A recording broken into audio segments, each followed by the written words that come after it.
읽겠습니다. 내가 또 들으니 하늘 위에와 땅 위에와 땅 아래와 바다 위에와 또 그 가운데 모든 피조물이 이르되 보좌에 앉으신 이와 어린 양에게 찬송과 존귀와 영광과 권능을 세세토록 돌릴지어다 하니 내 생물이 이르되 아멘 하고 장로들은 엎드려 경배하더라. 아멘. 이 말씀은 이제 장로 요한이 하나님으로부터 받은 계시인데, 어린 양이 하나님 손에 들려 있는 두루마리를 봉인을 뗄 때 여러 장로들이 또 있고 또 성령이라 할 만한 어떤 형체를 가진 그런 생물이 있는데, 모든 피조물이 하나님의 영광을 찬양할 때 이 하나님의 분신이라 할 만한 내 생물, 그리고 하나님 말씀을 듣는 모든 장로들이 엎드려 경배하였다라는 그러한 내용을 담고 있습니다. 오늘의 어떤 의미가 있겠는가 한번 살펴보겠습니다. 칼 바르트라는 신학자는 설교를 제대로 하려면 한 손에는 성경을 들고 또 한 손에는 신문을 들고 세상 돌아가는 걸 봐야 된다라고 얘기했습니다. 신학적으로 말하면은 콘텍스트, 즉 성경 본문은 콘텍스트, 즉 성경이 지금 말씀이 선포되어야 할 그 지역, 그 시대의 상황에 맞게 이렇게 조화를 이루어서 딱 알맞는 말씀으로 재선포되어야 한다는 것입니다. 말씀만 읽어주면 그게 그대로 적용되는 게 아니고 그때 맞게 이렇게 알맞는 말씀으로 변화되어서 사람들이, 그러니까 쌀은 늘 있죠. 쌀도 가져왔는데 이 사람이 먹으려면 밥을 해야 되는 것과 같이 반찬도 있어야 되는 것 같이 그래야 제대로 먹지 않습니까? 바로 그런 것을 설교라고 할 수 있겠습니다. 그래서 저는 신문은 요새 안 보는데 대신에 유튜브를 자주 봅니다. 그러다 보면 대부분 쓸데없는 게 많고요. 근데 때때로 좋은 강연을 이렇게 올리는 분들이 있어요. 저희들도 물론 설교 올리듯이 그런 분들도 이거 꼭 세상에 전해야 되겠다라고 해서 올리는데, 과거에 책은 그 손에 안 들어오면 읽지 못하잖아요. 근데 이거는 오다 가다가 이렇게 접할 수 있는 그런 좋은 도구가 이렇게 생겨났어요. 근데 제가 최근에 읽은 게 화학자인데, 모든 우리 주변에 있는 사물들, 사람까지도 다 화학 구조를 분석하는 그런 분이랍니다. 그러다 보면 존재하는 것들의 상호 관계를 잘 이해하게 되나 봐요. 예를 들면 우리 몸은 대부분이 흙하고 똑같답니다. 그 다음에 우리 몸 안에 있는 액체는 바닷물하고 비슷하대요, 염도가. 그래서 소금도 필요하고, 그 다음에 사람이 흙을 그대로 먹을 수는 없는데, 그래서 식물이 이렇게 영양분을 만들어 가지고 사람이 먹게끔 이렇게 하는데, 이번 표현이 재밌었어요. 그 사람들이 그 나무나 식물에서 나오는 걸 먹으려면은 일단 보암직도 하고 먹음직도 해야 된다는 겁니다. 그래서 나무들이 걱정이 많아가지고 알록달록 색깔도 이렇게 입히고, 그 다음에 보기도 좋게끔 이렇게 열매를 맺는다는 거예요. 되게 재밌게 표현했습니다. 자, 근데 오늘 제가 말씀드리는 것은 다람쥐 얘기입니다. 다람쥐와 참나무, 도토리, 이 관계에 대해서 그가 설명을 어떻게 하느냐 하면 이렇습니다. 다람쥐가 도토리를 주로 주식으로 한다는 건 여러분도 알고 계시죠? 그리고 도토리는 우리나라 사람만이 전 세계에서 묵 만들어 먹는다고 합니다. 이게 우리나라 산지가 많아서 평야가 주로 이루어져서 농사가 잘 되는 지역하고 좀 여건이 다르죠. 그래서 먹을 수 있는 모든 자료들을 다 먹거리로 만드는 게 우리나라 사람 특징인데, 나물도 아주 종류가 많지 않습니까?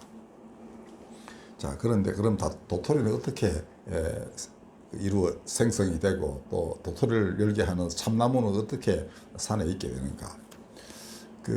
우리나라 사람들이 옛날에 벌거숭이 산일 때 이렇게 그 나무 심는 거는 주로 소나무였답니다. 그 다음에 우리 생각에는 뭐 다른 막 그 아카시아도 심기도 하고 이렇게 했는데 참나무 심지는 않았답니다. 제 기억에도 그래요. 근데 참나무는 도토리가 바로 이제 다람쥐가 심는 겁니다. 경과가 어떠하냐? 다람쥐는 욕심이 많대요. 근데 도토리를 이제 앞발로 쥐려면 2개밖에 못 주잖아요. 근데 그렇게 하지 않고 입안에 가득하게 볼이 이렇게 통통 부을 정도로 이렇게 입안에 다 집어넣는답니다.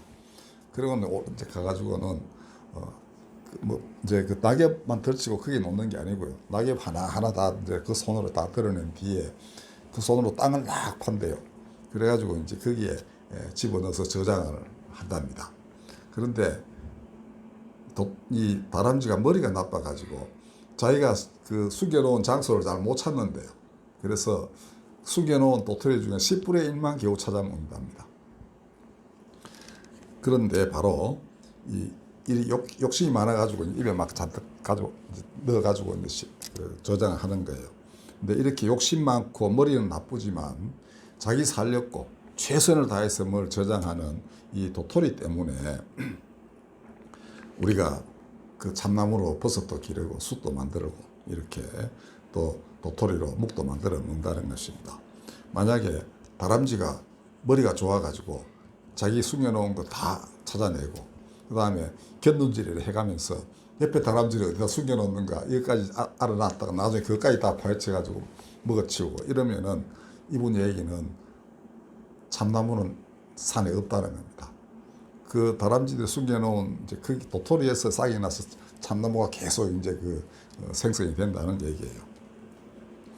자, 그런데 우리나라 사람들은 옛날부터 흉년이 들 때는 도토리가 많이 열리고 풍년이 들면 도토리가 좀 적어진대요. 그렇게 늘 알고 있었습니다. 옛날에 제가 한 50년 전쯤이죠. 절에서 공부할 때 그 비구니 스님, 늙은 여자 스님이 이 큰 다라이에 이렇게 도토리 묵을 만들고 있었어요. 우리는 호기심이 있어가지고 어떻게 만들어? 도토리 묵을 먹긴 했는데 만드는 건 못 봤단 말이에요. 옆에가 쪼그리 앉아 이렇게 보고 있으니까 이분이 하시는 말씀이 하늘이 참 신기하다는 겁니다. 이 도토리가 산에서 이렇게 내리다 보니까 올해는 좀 흉년이 들겠구나. 이러면 도토리를 많이 낸대요.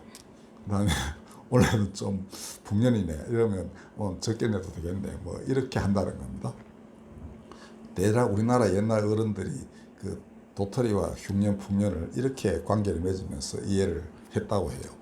근데 이 이제 오늘 이야기의 주인공이신 이름이 이계호 교수입니다.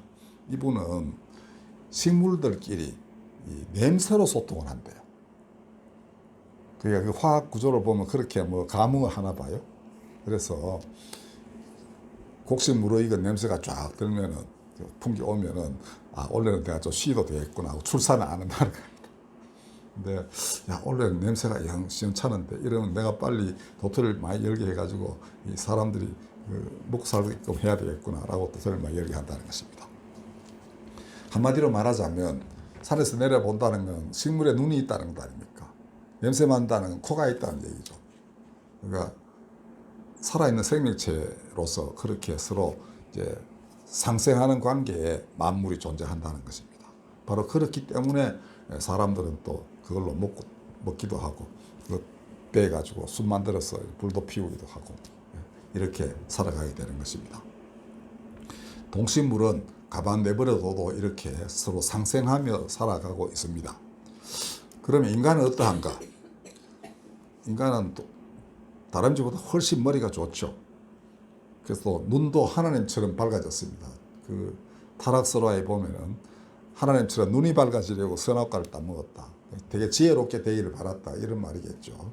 하여튼 머리 좋고 그 다음에 그 지혜를 잘 발휘해서 뭘 잘 꾸미기도 하고 하여튼 그게 이제 하나님 자리까지 탐하는 그런 쪽으로 이제 잘못 나아갔지만은 어쨌든 욕심도 되게 많습니다. 뭐 그거는 다람쥐하고 비슷해요. 근데 문제는 다람쥐는 자기 거의 10분의 1만 가지고도 만족을 해요. 자기가 숨겨놓은 거. 근데 우리 인간은 필요한 게 10분의 1밖에 자기가 만든 것, 얻은 것 중에 10분의 1만 해도 충분한데 그것만 해도 족하지만 십 거 다 찾아 먹고 그 다음에 또 이웃 거 이렇게 봐서 좋은 거 있으면 다 가져오는 이런 속성을 갖고 있다는 겁니다. 이웃 것을 탐하는 게 인간의 본성입니다. 그게 이제 하나님처럼 돼서 모든 것을 지배하려는 그런 욕망이 이제 그렇게까지 이제 비틀리게 이렇게 발현이 되는데, 그래서 십계명의 제일 마지막 것이 이웃의 것을 탐하지 마라 이렇게 돼 있어요. 이웃의 뭐 재물이든 그 다음에 사람을 노래에 부리든 혹은 이웃집의 그 여성 그 아내와 딸을 자기 뭐 그 저거 첩으로 삼든 다 이런 짓거리를 하면 절대로 하나님 앞에 설 수 없다. 이게 왜 그 계명이 들어가 있겠습니까? 인간이 그렇게 살기 때문에 이 계명이 그렇게 되어 있는 겁니다. 그러면 도대체 다람쥐와 사람을 서로 놓고 볼 때 어느 쪽이 하나님 계명을 지키고 있는 겁니까? 십계명을 제대로 지키는 것은 다람쥐입니다. 한 마리도 예외 없이 다람쥐는 십계명을 지키고 있어요. 근데 인간은 대개 한 98명쯤은 계명 어기며 살고 있고, 혹은 겉으로는 안 어기더라도 속마음은 좀 그런 게 있는 이런 이제 존재입니다. 자, 그럼 이게 어떻게 되느냐? 앞으로 생각을 많이 해봐야 되겠죠? 이렇게 머리 좋고 눈도 하나님처럼 밝고 욕심도 많아서 이웃 거 빼앗는데 고수가 되어버린 인간. 그러다 보니 이 지구가 지금 이제 파멸의 위기에 처해 있게 됐습니다. 기후학자들은 큰일 났다고 자꾸 경고합니다. 많이 나옵니다. 지금 바닷물 온도가 조금만 더 올라가서 지금보다 1.5도 상승하면은 우리는 먹고 살 게 없어진다는 것입니다. 그 다음에 최근에 보면 중국의 어선들이 온 동네에 어종을 씨앗을 말리고 있답니다. 그만큼 안 먹어도 될 텐데 그렇게 다 가져가요. 그럼 결국은 자기도 이웃도 결국은 이제 그 사망의 길로 계속 빠져들어가는 겁니다. 이게 바로 악입니다. 자기 먹을 거를 구하고 그걸 또 잘 가꾸어서 많은 부를 이룩하는 것 자체는 절대로 악이 아닙니다. 그 이웃의 생존을 위협할 때 그게 악이 되는 것입니다. 지금까지의 역사가 지구를 이렇게 위기로 몰고 가는 것은 바로 그 욕망 때문에 그 생겨난 일일 것입니다. 그렇다면 어떻게 하면 되겠는가? 우크라이나 전쟁에서도 보면 러시아가 괜히 욕심을 내는 바람에 지금 양쪽 젊은이들이 엄청나게 죽고 있는 것 아닙니까? 그리고 땅도 황폐하게 되고 이 복구하려면 또 어마무지한 돈이 들어가고 그렇게 되어 있습니다. 식량 위기가 우리나라에도 간접적으로 영향을 많이 미치고 있습니다. 그것으로 나오는 곡물이 이제 줄어들면서 가격이 상승하고 하니까요. 다람쥐는 숨겨놓은 도토리 중 10분의 1만 가지고도 살 수 있었습니다. 그리고 그렇게 살아가요. 이걸 지조고의 삶이라고 할 수 있습니다. 그렇다면은 자기가 그것만 가지고 만족하면은 원래 저장해 놓은 10분의 9는 하나님이 알아가지고 참나무 자라는데 이렇게 사용하시는 거예요.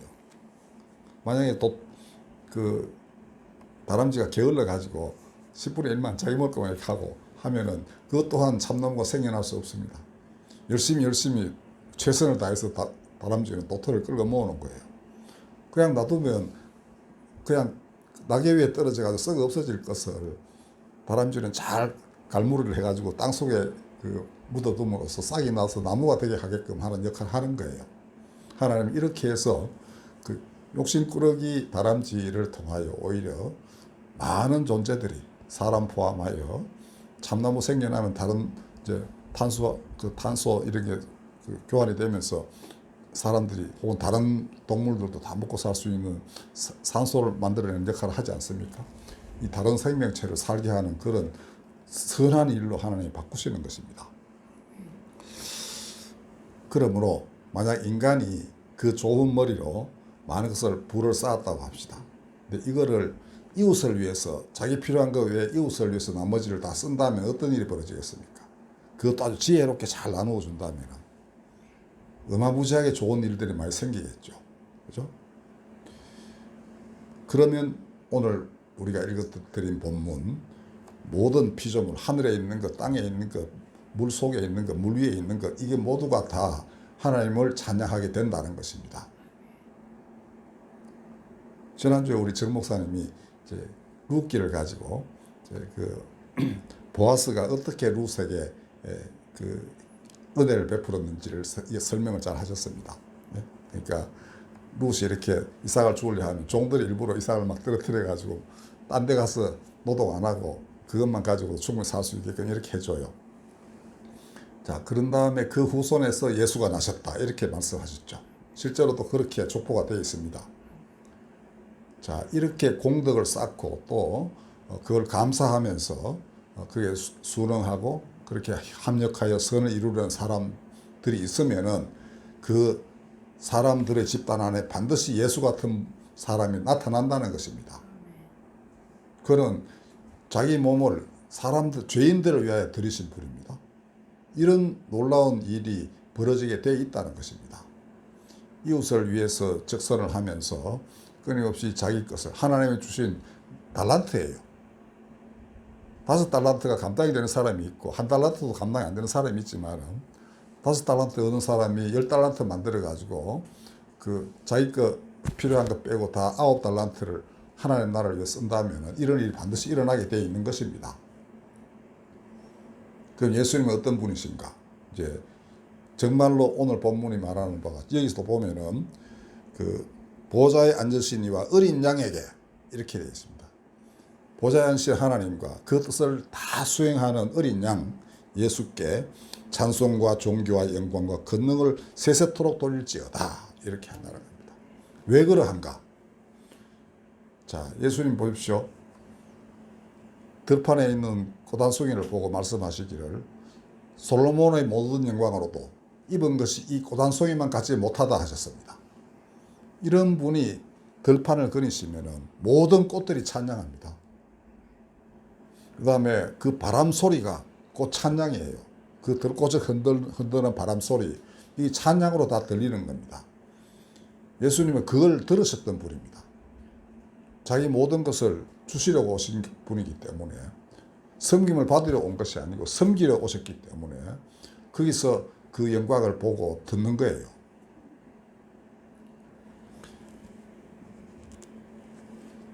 그런데 그가 모함을 받아 십자가에 달리실 때는 어떻게 했는가?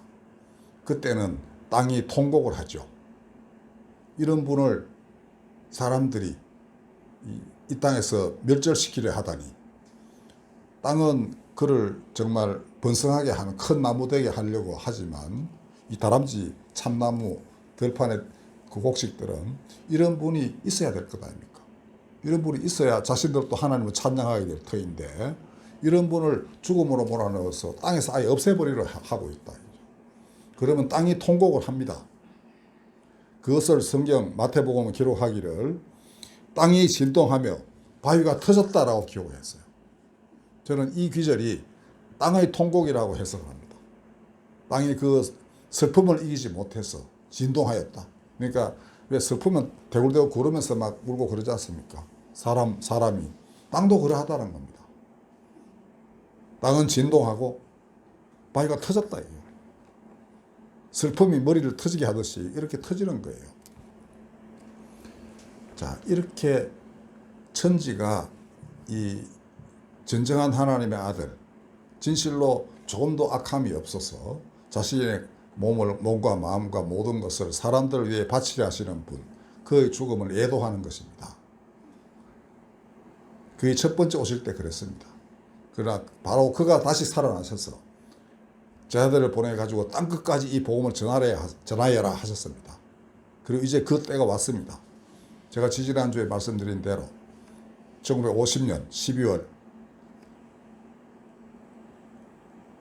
하나님이 모든 무기를 실을 배를 무기를 다 버리고 내 백성을 태우고 가라 이렇게 하셨을 때 그에 감응하는 선장이 있었습니다. 그리고 실제로 그게 이루어졌습니다. 그 선장 한 사람만이 한 일이 아닙니다. 우리나라 사람 현봉이라는 분도 계속 간척을 했고 또 군부대 장성도 그렇게 했고 그렇게 해서 많은 사람이 협력하여 그 일이 이루어진 거예요. 거기에는 바로 얼마 전까지 우리나라를 지배했던 일본의 배도 동원됐고요. 일본의 과거 해군 성조원들도 거기에 참여해가지고 그 도움을 주었습니다. 이렇게 합력하여 선을 이루는 일어났던 것입니다. 그것이 바로 칼을 쳐서 보습을 만들어라. 하나님은 그렇게 그 선장에게 말했다고 저는 믿습니다. 실제로 그는 무기를 다 버리고 세계 최강의 군대가 무기를 버리고 사람을 실어 내렸던 겁니다. 자, 그거를 이사야서는 일러가지고 마지막 때에 일어날 일이라고 했습니다.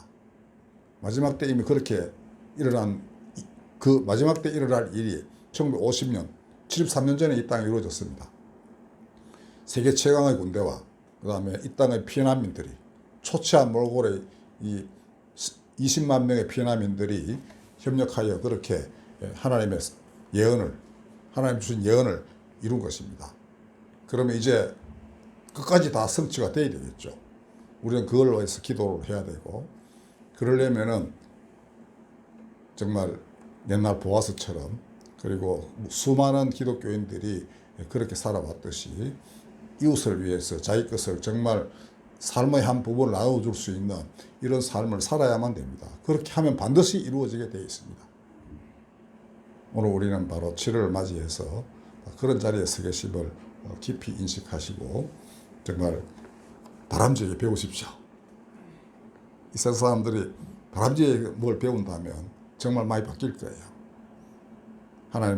하나님의 계시는 정말 신비롭기 짝이 없습니다. 다람쥐가 사람을 바꾸는 겁니다. 쉽게 말하면. 아마 여러분들은 개에게서도 뭘 배울 수 있을 것이고, 저 들판의 꽃 한 송이에서도 뭘 배울 수 있을 것입니다. 그렇죠? 하나님의 계시는 모든 곳에서 자신의 모든 만물이 하나님을 드러내고 있습니다. 마음을 열고 그 소리에, 그 냄새에 눈과 귀를, 코를 기울이고 귀를 기울이고 하면은 이 세상은 전혀 다른 세계로 바뀔 것입니다. 예수께서는 이거를 위해서 다시 오실 것이고, 아마 말씀으로 이미 오셨다고 저는 믿습니다. 그는 말씀으로 다시 오신다 이거죠. 왜냐하면 마지막 제자들에게 방부하신 것이 내가 가르친 것을, 내가 분부한 것을 가르쳐 지키게 하라고 하셨거든요. 그게 이루어지면 그게 마지막인 겁니다. 내가 분부한 것을 가르쳐 지키게 하라. 그가 어떻게 사셨으며 어떻게 말씀하셨는지 가르쳐 지키게 하면 그게 바로 그가 다시 오시는 겁니다. 생각해 보십시오. 요한복음 기록하기를 그가 하신 말씀과 행적을 다 기록하려면 이 지구 가지고도 감당이 안 된다 했습니다. 복음서는 얼마 안 됩니다.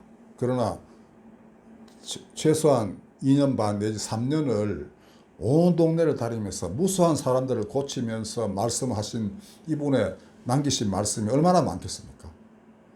그는 그냥 사람들과 떠받들어지는 거 별로 안 좋아했습니다. 문둥병자 그냥 안고 그냥 세리라고 죄인들이라 일컬어지는 세리집에 가서 밥 먹고 이렇게 했습니다. 밥만 먹었겠습니까? 그들이 하는 얘기 다 미주알 고야를 듣고 합당한 말씀을 다 하셨을 거예요. 그렇죠? 예수님은 예나 이제나 똑같으십니다. 지금도 오신다면 그렇게 하실 거예요. 그러면 제자들도 마찬가지입니다. 그렇게 해서 깊이 사람들 속에, 삶 속에 들어가가지고 그 말씀을 아까 제일 처음 말씀드린 대로 해석해가지고 딱 적용을 시키는 겁니다. 바로 이들이 예수께서 오셔서 천사들을 보내가지고 세계 만방에서 불러 모을 택하신 자들이 해야 될 일입니다. 자, 그렇다면 예수님이 도적같이 오신다는 말씀이 맞는 얘기죠. 거대한 구름을 타고 막 오시는 이런 분이 아니라는 겁니다. 슬그머니 제자들을 통해서 아주 구체적인 말씀으로 다가와서 그 사람을 바꾸고 내는 것, 이것이 마지막 때에 일어날 일입니다. 다람쥐에게서 배운다면 반드시 그 예수님을 만나게 될 것입니다. 기도하겠습니다. 거룩하신 하나님, 온 세상 모든 것이 당신을 드러내고 있습니다. 그것은 곧 모든 피조물이 하나님과 구원자 예수님을 찬양하는 것과 같습니다. 예나 이제나 그렇게 찬양해 왔습니다. 이제는 이 죄 많은 인간들이 그 찬양을 듣게 하여 주시옵소서. 그렇다면 말씀이 하나하나 사람들 마음속에 박혀 사람을 변화시킬 것입니다. 반드시 이루소서. 말씀하셨사오니 이루실 것을 믿사옵고 또 그렇게 되리라고 저희 또한 믿고 헌신하게 하여 주시옵소서. 예수님의 이름으로 기도하였습니다.